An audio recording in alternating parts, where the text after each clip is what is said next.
Olá pessoal, mais uma vez estamos aqui e dessa vez vamos para a aula parte 2, a aula de semiotécnica de lesões orais. Nesta aula a gente vai abordar as lesões vermelhas da mucosa oral e neste caso a semiotécnica, ou seja, as manobras para diagnosticar essas lesões na cavidade oral.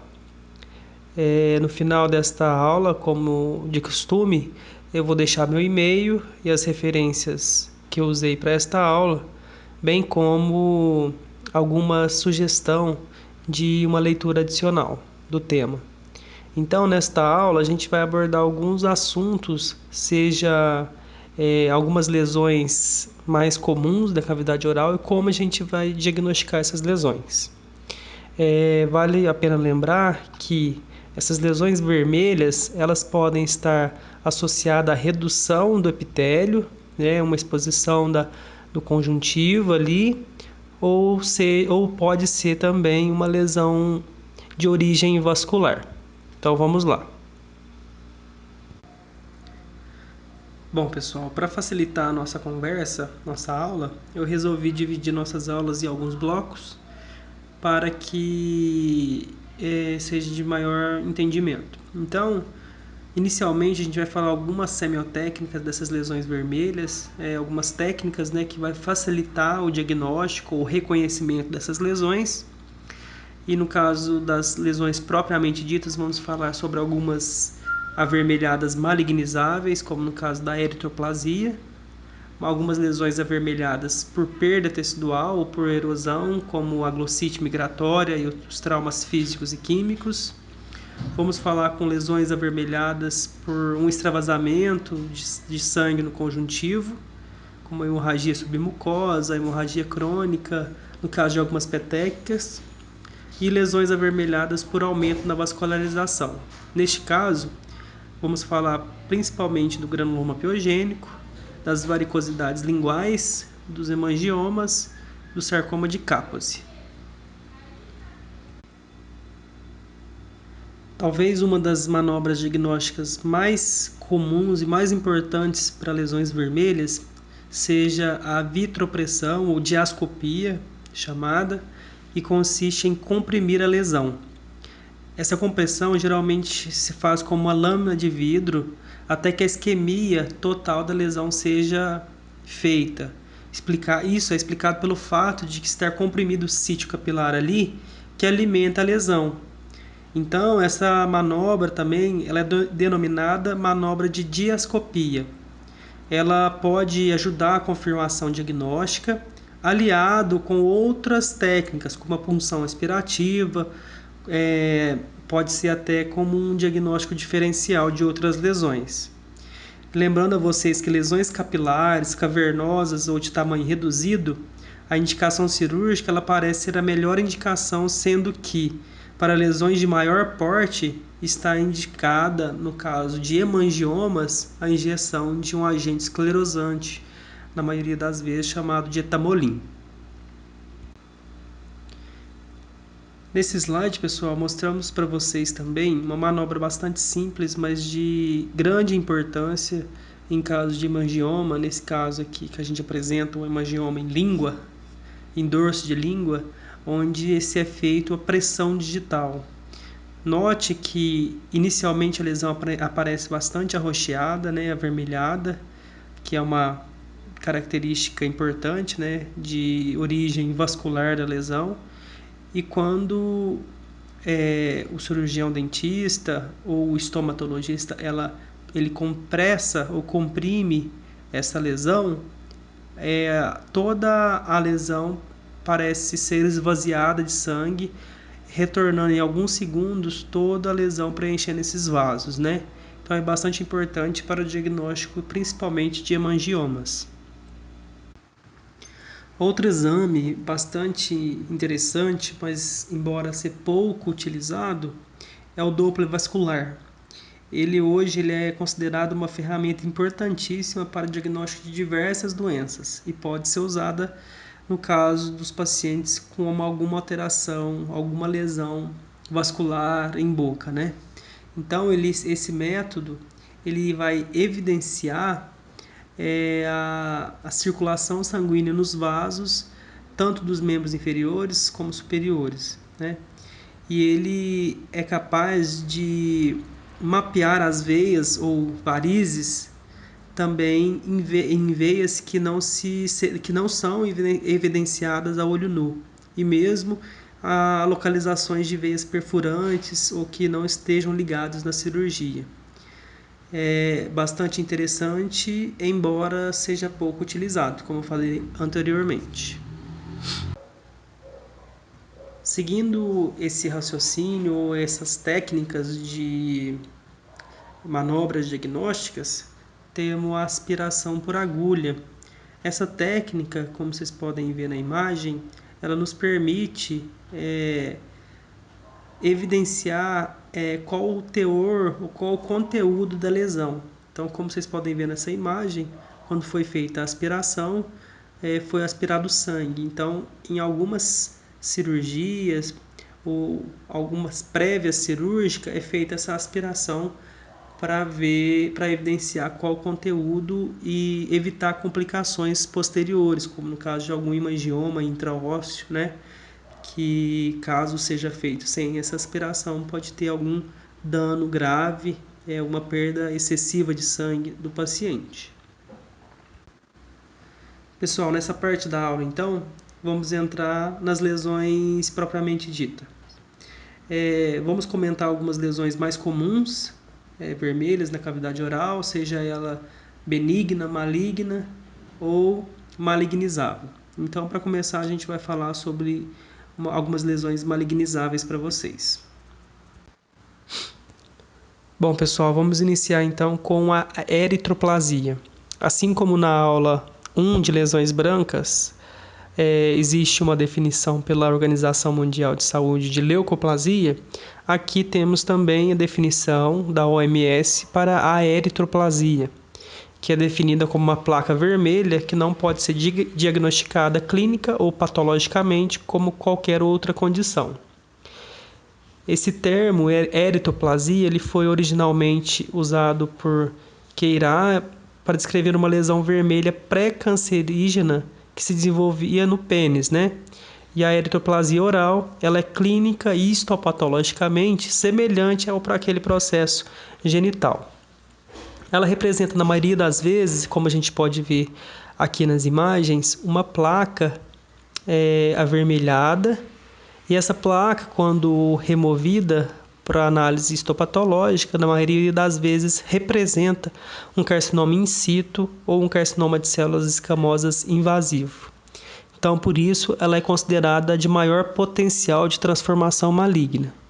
Geralmente, se apresenta em homens de 65 a 74 anos de idade e o local de maior acometimento é o assoalho bucal, língua, principalmente na borda lateral, e palato mole. E a grande maioria das vezes, essa eritroplasia, ela está associada ao uso de tabaco. Em relação às características histopatológicas, ou histológicas nesse caso, cerca de 90% dessas lesões elas vão representar uma displasia epitelial grave, ou seja, variando de displasia epitelial grave, carcinoma in situ ou carcinoma espinocelular superficialmente invasivo. O epitélio, como a gente pode ver aqui, ele mostra uma ausência na produção de queratina ou ceratina. Frequentemente ele é atrófico, ou seja, esse epitélio é bem fino, né? Bem delgado. Mas ele pode, algumas vezes, ser hiperplásico. E esta falta na queratinização superficial, especialmente quando combinada o epitélio fino, ele permite que a vascularização ali daquela região subjacente se mostre de maior coloração avermelhada, dando esse aspecto avermelhado da lesão. E o tecido conjuntivo subjacente, frequentemente apresenta uma inflamação crônica, como a gente pode ver nesta imagem. Neste momento, a gente vai falar sobre algumas lesões vermelhas, resultado de uma erosão ou de perda superficial do epitélio ou perda tecidual, né? Então, a gente vai falar sobre alguns traumas químicos e físicos e a glossite migratória benigna. Os traumas químicos e físicos, eles geralmente estão acompanhados de erosão ou ulceração dessa mucosa. Esse resultado do trauma, ele tem uma perda tecidual, né? Ou seja, a gente perde aquela proteção do epitélio e expõe o conjuntivo. Como o conjuntivo ele é rico em vaso sanguíneo, as lesões geralmente se apresentam avermelhadas e geralmente após esse processo a gente vai observar uma membrana fibrino-porulenta amarelada na superfície dessa lesão, tentando reparar o dano tecidual.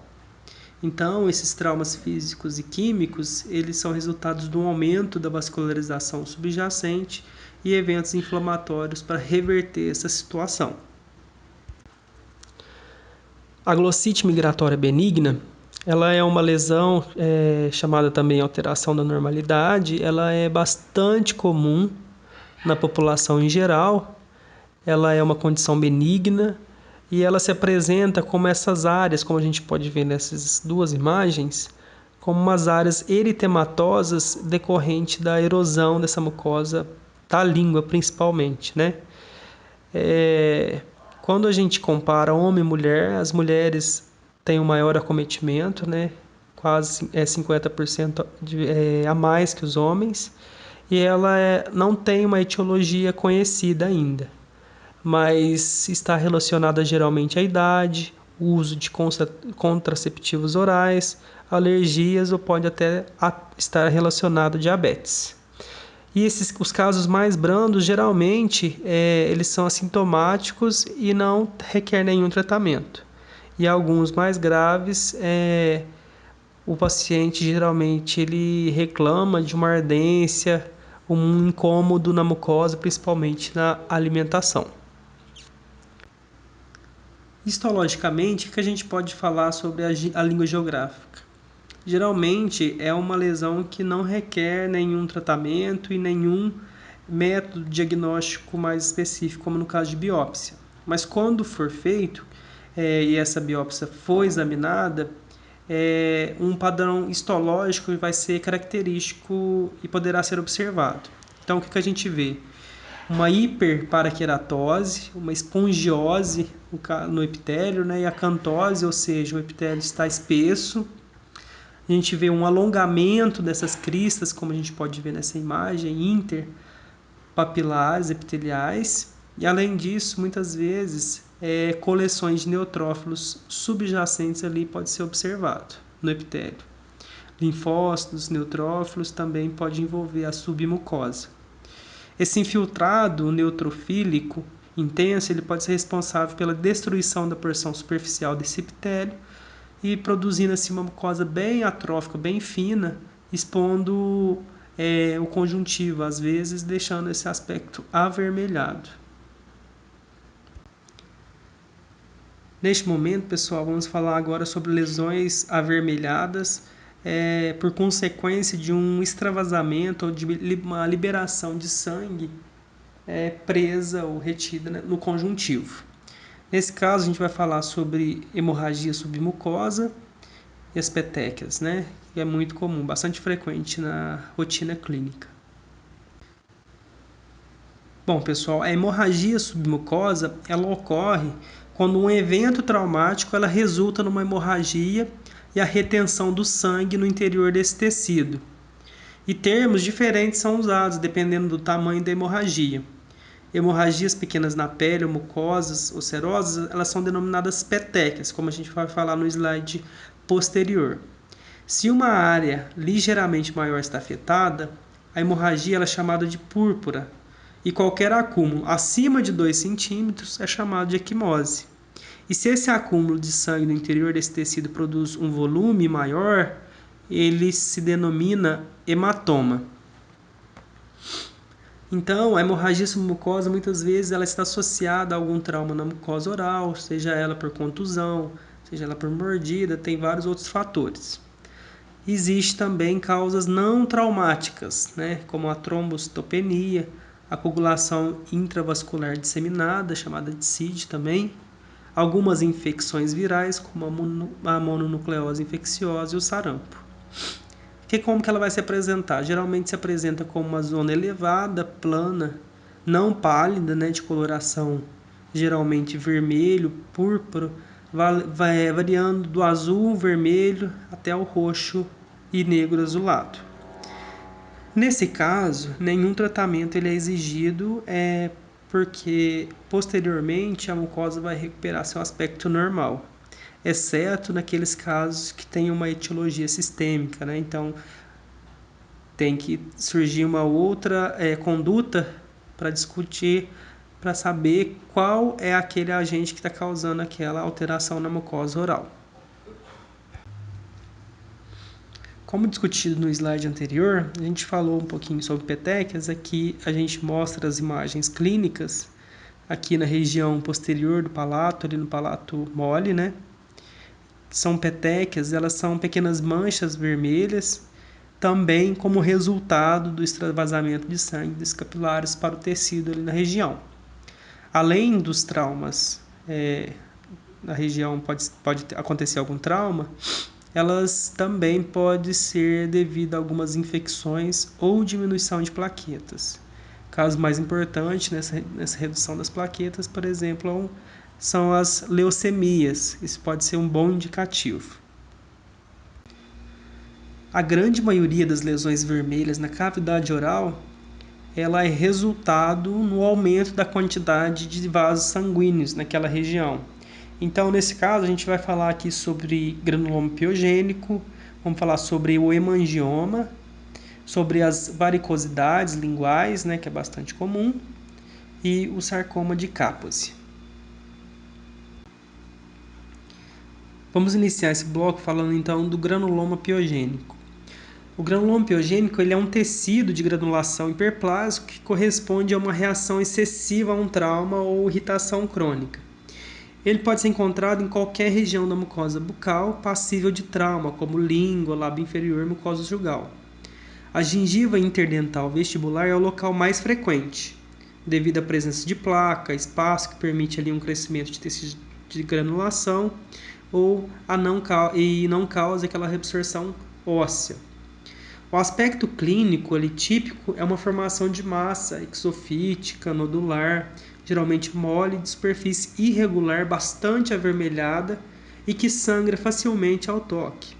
E geralmente ela é ulcerada por um trauma secundário, seja ele como mordida ou inserção de algum objeto naquela região. A superfície ulcerada, geralmente ela é recoberta por uma membrana fibrino-purulenta. Aqui, como a gente pode ver nessas imagens, né? Aqui todas elas são na região de gengiva. Tem duas imagens que a gengiva é na região vestibular superior. E aqui nessa imagem ao lado, na gengiva também, no rebordo ali, e no espaço interdental na região de mandíbula anterior. Histologicamente, o que a gente vai observar? Que são observados aqui nessa segunda imagem, como a gente pode ver, numerosos vasos, essa imagem de maior aumento, de paredes bastante delgadas, com uma variada quantidade de células inflamatórias ali ao redor, principalmente neutrófilos, e a densidade desse estroma fibroso ela é maior nas regiões mais profundas. A superfície, como a gente tinha dito nas características clínicas, geralmente ela é ulcerada e neste caso a inflamação é mais intensa na região de ulceração. Lembrando a vocês que o termo piogênico ele é usado provavelmente pela presença de neutrófilos, não havendo entretanto formação de pus, porque o piogênico lembra, né, formação de pus, mas nesse caso especificamente não existe formação de pus. E se não houver ulceração, a quantidade de células inflamatórias ela vai ser pequena, muitas vezes ausente, e vai predominar mesmo nesse tecido. Como a gente pode ver aqui, nesse maior aumento, são os vasos e as fibras colágenas.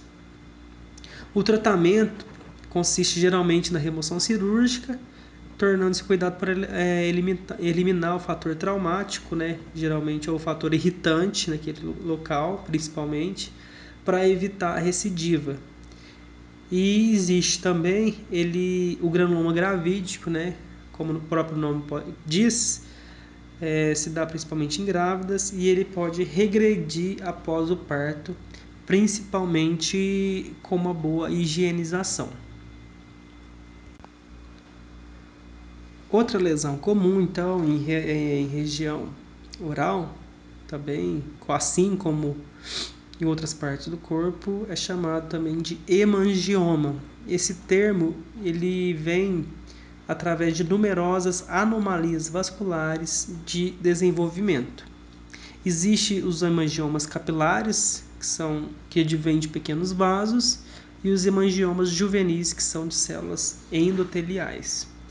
As características clínicas dessa lesão geralmente se dá por nódulos de coloração vermelha que varia de vermelho claro a lesões roxas bastante azuladas. Como na imagem superior a gente vê bastante arroxeada e já na imagem inferior a gente vê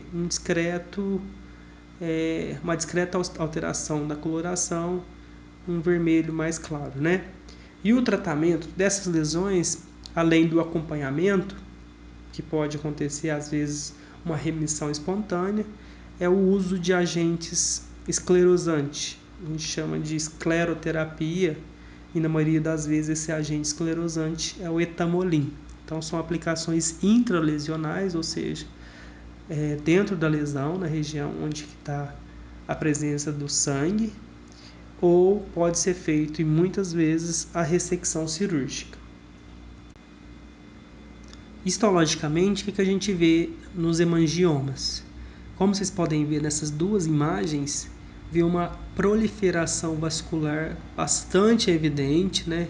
Esses lóbulos mais escurecidos, onde a gente pode ver a deposição de hemácias, formando múltiplos vasos capilares, sanguíneos capilares.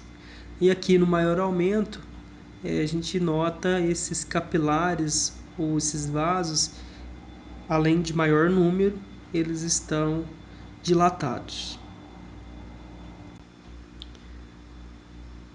Aqui nesse slide vamos falar um pouquinho sobre as varicosidades, ou também chamado de varizes. A varicosidade ou variz é, na maioria das vezes, uma veia que é anormalmente dilatada e tortuosa. E a causa exata dessas varicosidades orais é incerta, sabendo que a idade é um fator importante porque as varizes são raras em crianças, porém comuns em adultos velhos. As varizes elas não têm sido associadas com hipertensão ou outras doenças cardiopulmonares, porém um estudo relatou que pacientes com veias varicosas das pernas eram mais propensos a ter essas varicosidades em língua. E o que são as características clínicas mais comuns? Ela é uma variz, né, sublingual que ocorre em 2/3 da população com mais de 60 anos. E essas varicosidades sublingual apresentam-se classicamente como múltiplas bolhas papulares ou elevadas na borda ventrolateral das línguas. As lesões elas são assintomáticas, exceto em algumas ocasiões que ocorre trombose secundária. Essas varicosidades isoladas muitas vezes são notadas pela primeira vez após ela ter sofrido uma trombose. E clinicamente, a variz, quando ela é trombosada, ela se apresenta como um nódulo púrpuro, azulado, firme e indolor, que pode aparecer um fragmento de chumbo abaixo da superfície da mucosa. Bom, e para fechar nossa aula, a gente vai falar sobre o sarcoma de Kaposi. Este que é uma neoplasia multifocal, que tem origem nas células endoteliais vasculares, lembrando vocês que é uma neoplasia maligna, né? Ela é associada ao vírus HH8 e geralmente se dá em pacientes diagnosticados com HIV positivo. Geralmente ela se dá por mancha, inicialmente mancha, e posteriormente ela vai aumentando de tamanho, formando uma placa, e em um estágio mais avançado se apresenta em forma de nódulos. Esses nódulos eles variam a coloração de um vermelho claro, e com o passar do tempo essa aparência nodular ela vai se transformando em multilóbulos ou multilobuladas, geralmente com superfície ulcerada.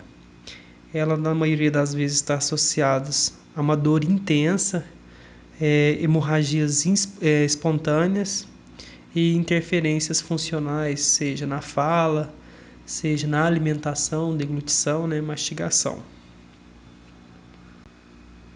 Em relação à histologia do sarcoma de Kaposi, ele geralmente tem origem provável das células mesenquimatosas do endotélio vascular ou linfático. O aspecto histológico característico ele inclui, como a gente pode ver nessa imagem, a existência de alguns feixes de células fusiformes, apontada aqui pela seta, entrelaçado com estruturas vasculares, ou seja, os vasos sanguíneos. Elas são inseridas numa rede de fibras reticulares, de colágenos, glóbulos vermelhos extravasados, em fendas com vasos sanguíneos e linfáticos na periferia e de depósitos de hemosiderina entre as células fusiformes. Finalizamos então, pessoal, a aula 2 de semiotécnica de lesões avermelhadas da cavidade oral. Essas são as leituras sugeridas para vocês, que eu usei para montar essa aula. Eu usei principalmente patologia oral e maxilofacial do Neville. Usei a patologia oral, as correlações clínico-patológicas e algumas imagens do Atlas de patologia oral e maxilofacial do Reguese. Nesse slide aqui, pessoal, eu sugiro para vocês uma leitura adicional. Primeiramente aqui um guideline para diagnóstico diferencial da mucosa oral, de lesões da mucosa oral. E aqui em segundo plano, eu apresento para vocês algumas lesões, alguns manejos em pacientes com lesões brancas ou brancas avermelhadas na região oral. Aqui está meu e-mail. Caso algum de vocês tenha alguma dúvida, pode entrar em contato por este e-mail, que eu terei o prazer de respondê-los. Mais uma vez, obrigado e espero vocês na próxima aula.